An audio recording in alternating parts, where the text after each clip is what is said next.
Maple Leafs trade tree. Steve Dangle has all the details on the Dion Phaneuf trade part 2. Let's hear from the Dangleless one now.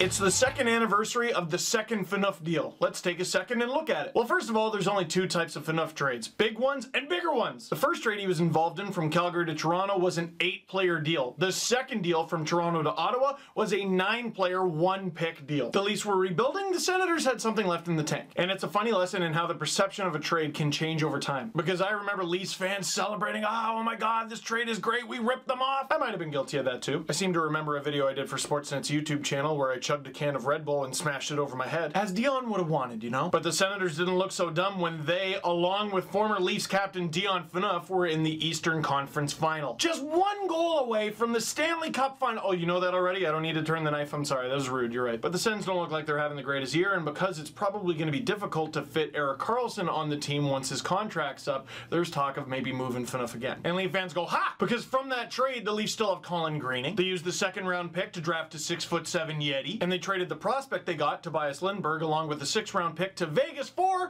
Calvin Pickard. But someone recently tweeted an old video of mine at me from when the Leafs sucked not very long ago. And I was jaded about the team. I saw the writing on the wall. They're going to trade everybody. I hope they trade everybody. And I said something along the lines of what the Leafs have from the Calgary Phaneuf trade is what they get out of the second one. If the Senators find a way to trade Dion Phaneuf themselves, this trade tree isn't going to be over for a long time. Heck, the trade tree for Lindros going from Quebec to Philadelphia lasted over a quarter of a century. The final page of the story hasn't been written yet, but you can read a condensed version of the story so far on my most recent trade tree on the Steve Dangle blog on sportsnet.ca.